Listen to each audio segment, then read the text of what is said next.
All right, YouTube, it's time to talk about what Trump's been up to in the last 48 hours. I was going to make separate videos, but there are a whole bunch of links in the description anyway.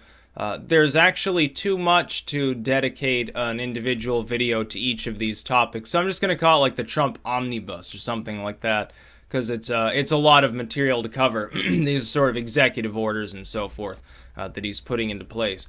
The first is restrictions. He's making good on another one of his campaign promises, which is, generally speaking, further restrictions on immigration from certain nations in the world that have been blighted by terrorism. We're talking about predominantly Islamic nations here. Now, he's also said he's open to restricting movement from Europe. Under the understanding that ISIS is fully operative in places like Germany, the UK, France, Sweden, because of their own loose immigration policies. This is what's screwing up the EU. It's not that, some nation like Poland has its own internal problem with policing immigrant communities. It's that because of the free movement of people, you get a horde of foreigners that come into Europe, and somebody like Merkel can take them all in, and then they disseminate out through the free movement of people wherever they'd like to go. So they're free to conduct potentially attacks in other countries. They may not be able to become citizens there, but they can certainly move across those borders with much greater ease than otherwise they would. That's why Europe is a ripe target. United States not so much, and now it's going to be more difficult as well for the same thing to be pulled off. So I happen to support this. I do not support, deportation squads. But I do support, I would go further. I'd just outright ban immigration from many parts of the world. I would. The idea is that, and I say this as a civic nationalist predominantly, free movement of people is great. But if people are coming in from cultures that completely disdain your nation for some policy issue, something cultural. No, you shouldn't be under any onus to think you should have to take immigrants from any specific part of the world. Yes, it makes sense to have immigration, but does that mean limitless amounts, and does it mean from anywhere in the world? No, I don't happen to think so. I think that's a bad idea. I think that's how you destroy your nation. Somebody comes in, they're Australian, they're from the UK or something. Do they speak the language? That's potentially important, at least be able to speak basic English. Are they from a part of the world where the concept of secular governance is generally disregarded or regarded as a good thing? That matters. Their religious preferences, honestly, I wouldn't apply a litmus test to that, but it should be taken into account, perhaps, that there are religious movements in the world that are imperialistic. If you had a nation that was run by, the Thuggee cult or something, the Thuggee cult takes over Pakistan, would we be admitting Thuggee cult members because, my racism, my xenophobia? No, we wouldn't. Clearly, that'd be a bad idea. Well, yeah, there are groups in the world today, one of them being hardline Islam, that it really doesn't think that any government that's not Islamic is even legitimate in the first place. Women don't have rights, homosexuals should be killed, children don't have rights, and so forth.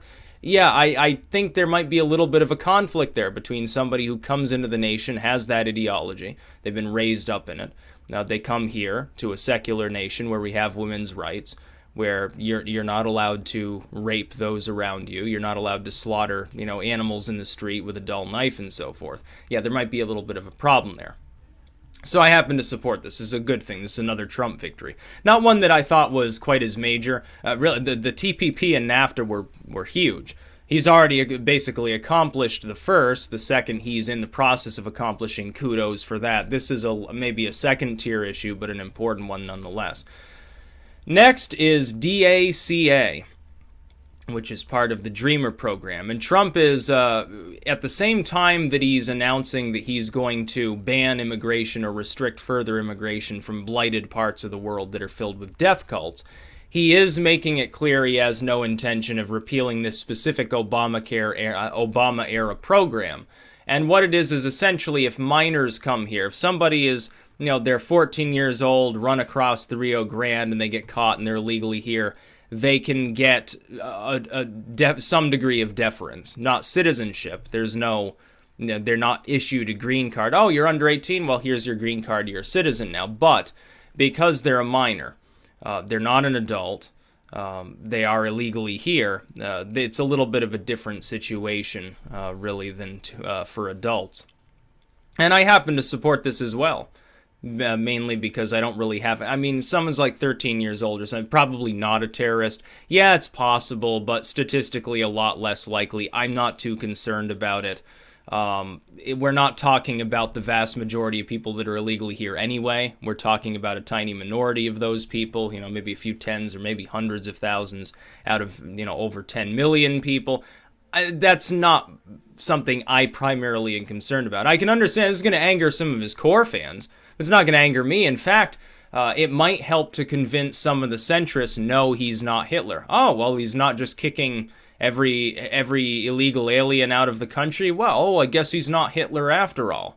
Of course, Hitler probably wouldn't be attempting to allow citizens more gun rights either, but at the same time, yeah, this is a good move. This is something where the centrists and even maybe the left would be more receptive to this than the hardline right, like maybe the alt-righter crowd or something like that. I don't have a problem with it. I can understand why they would. So I would generally support that. And then you have the Dakota Access and Keystone XL pipelines. Now, this is more of a mixed bag for me. On the one hand, letting these pipelines go forward is...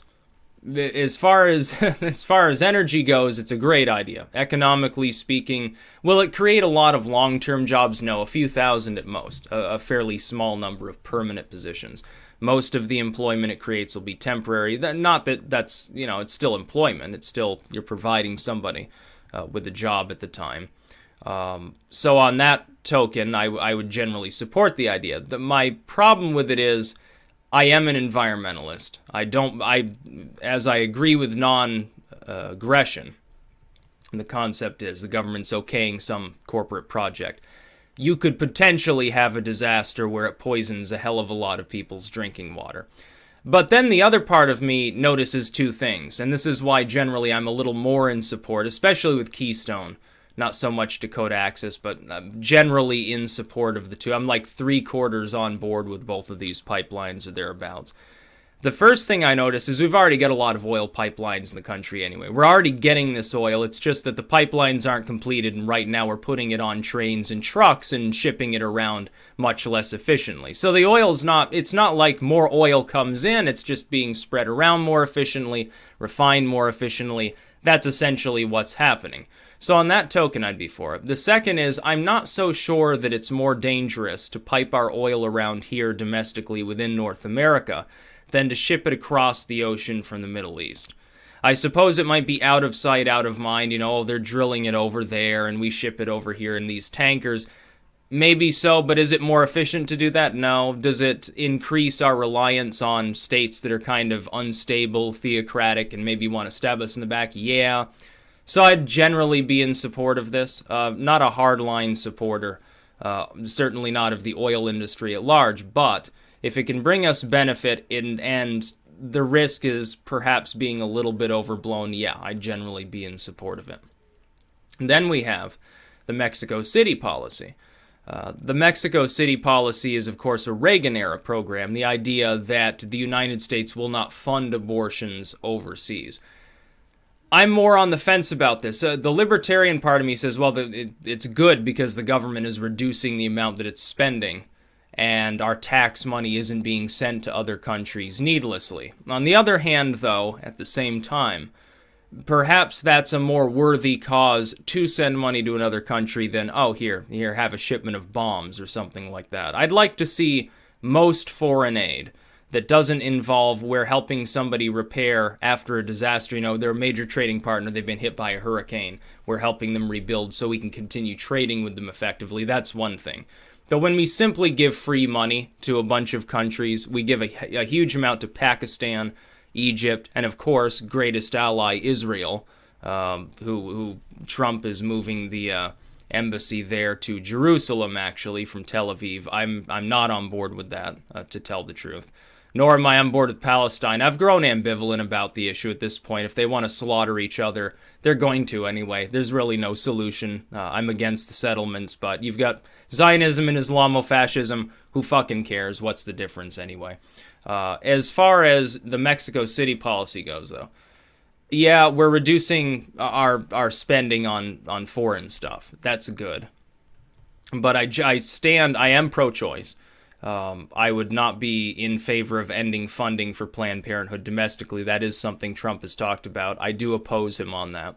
I happen to support Planned Parenthood. I don't care what percentage of their money goes towards abortions. That doesn't matter to me.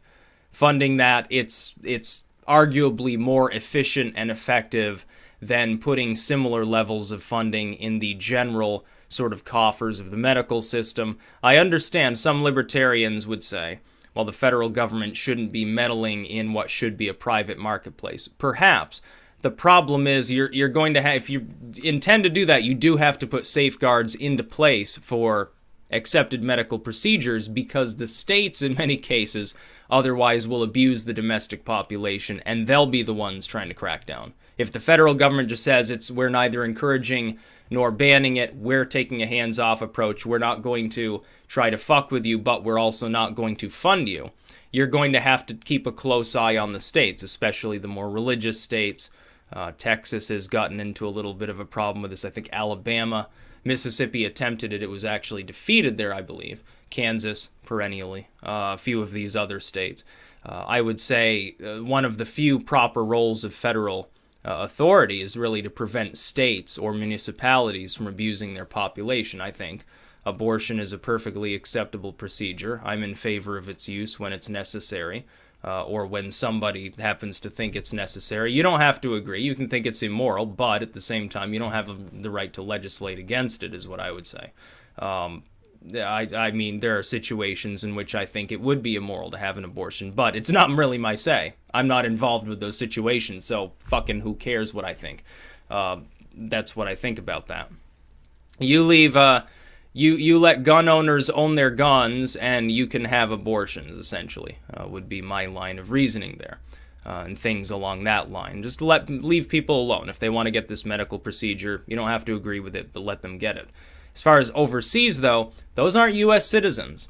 That doesn't have anything to do with our domestic policy. I think we're conflating domestic moral policy in one sense, with our foreign policy. So on that token, I would be in favor of the Mexico City policy stuff, essentially reinstituting that specific Reagan-era policy.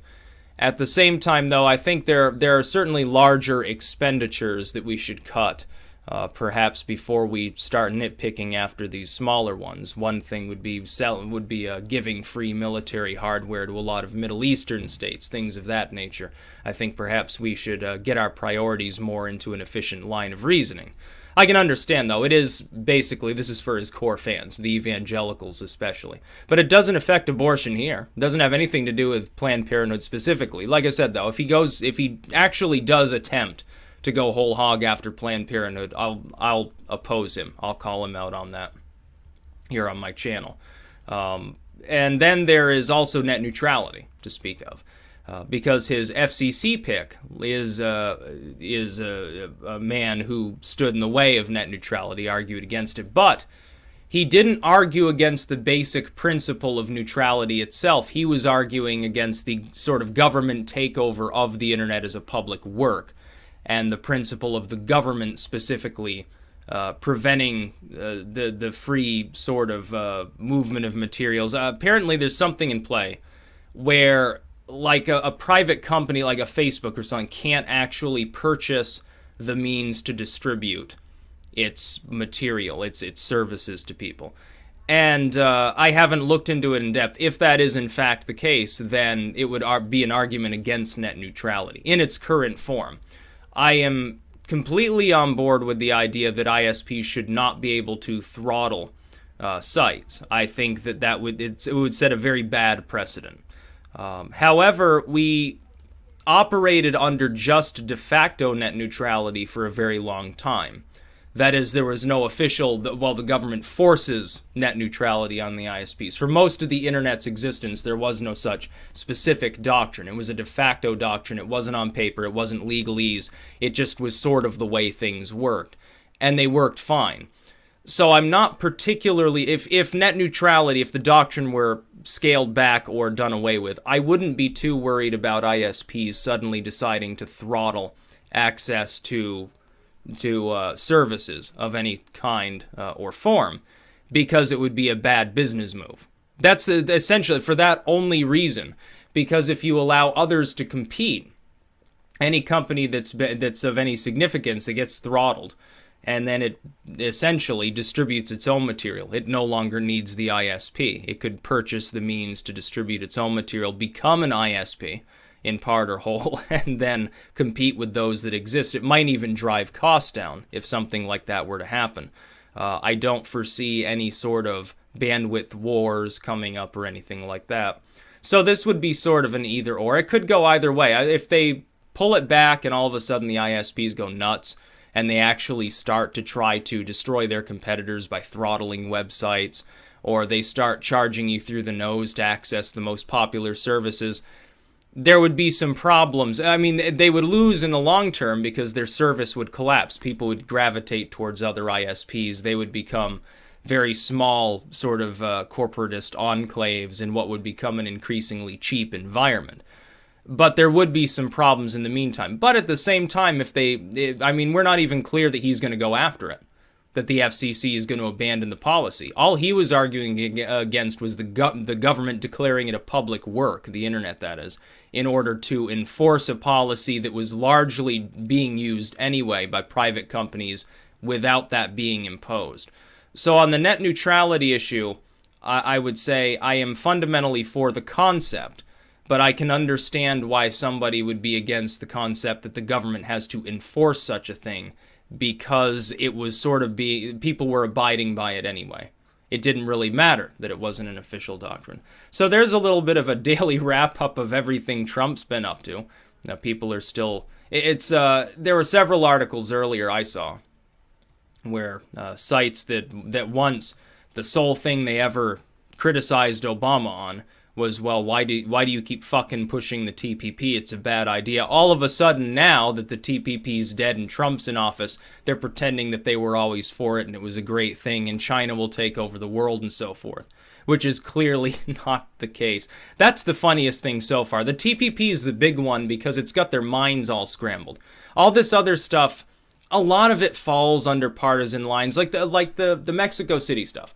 The left isn't going to like it. The right's going to like it. Ultimately, centrists will be either or. I can accept it because it doesn't have to do with Planned Parenthood or our sort of domestic women's health care issues. It doesn't have anything to do with that. We're talking about foreign money that's used for these services and in some cases for abortion. So it doesn't affect my fellow citizens here in the United States. If it affects you in some other country, okay, well, maybe you need to dig up the funding for that. We can't fund everything forever. It's just impossible. That's the problem of globalism, I think, that a lot of people are understanding.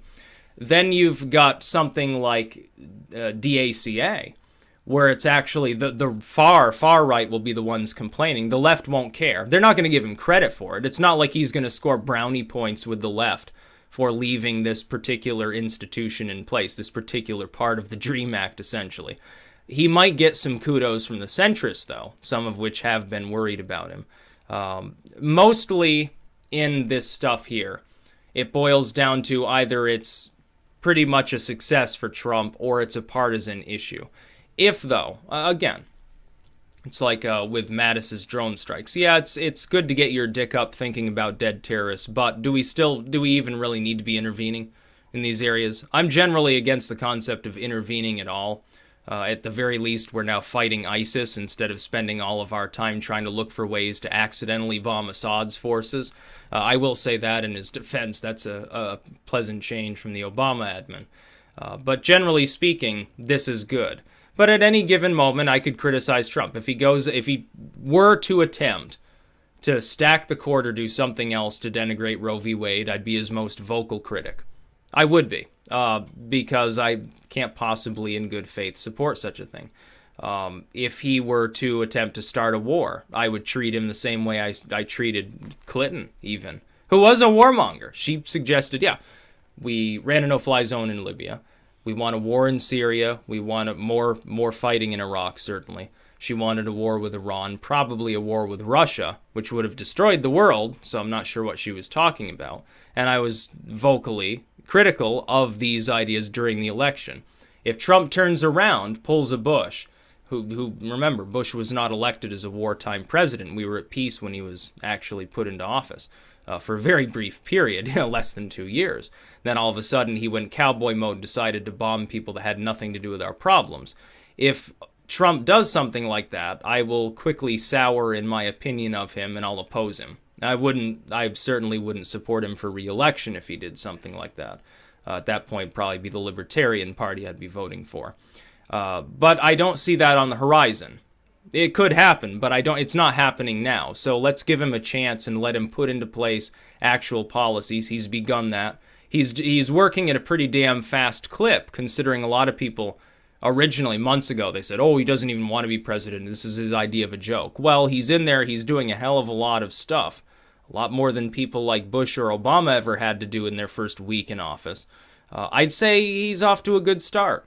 Yeah, I'd give him, at this point, I'd give him like a B+ right now. I'm not sure that I can get on board with some of his proposals, but it's clear. And I told you, another told you so moment before I stop this video. It's over 20 minutes because there's so many things to cover. I told you so. There will be no mass deportations.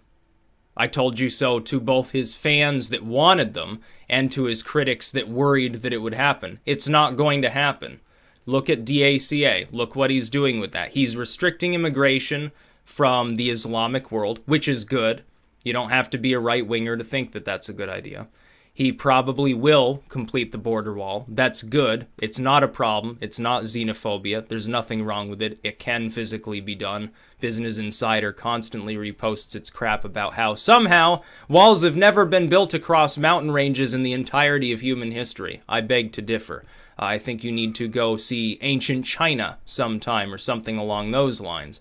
Any half-assed people can build a dirt embankment without even the benefit of copper tools back in the way old days of humanity. Just think of what we can do with modern machinery. But look at it this way. Trump is probably either going to be a very good president, and that's the way it's shaping up. If it keeps on this trajectory, that's what he would be.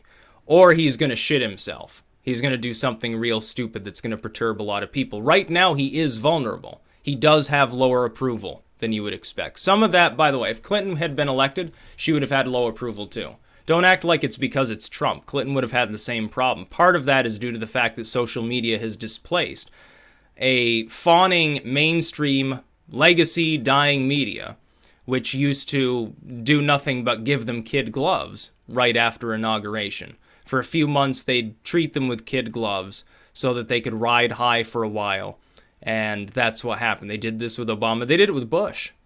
They didn't immediately launch into attacks on Bush other than, a handful of his proposals. For the most part, they didn't criticize him very much. In fact, after the Iraq War began, even the left media didn't dare to criticize him very much. They didn't. They treated him with kid gloves for several months until the death tolls started mounting. Then they finally spoke out against it once the fighting had began. Half of them were a bunch of chicken hawks cheering the bombing that was going on when it was new. So that crap is really stupid. But yeah, a lot of shit here. Couldn't even fit it in individual videos. I'd be sitting here all day. Probably by the time I upload this, by the time it processes, probably be a couple more executive orders to analyze. I'll certainly have to do another video like this tomorrow, I would assume. That's about all. Peace out.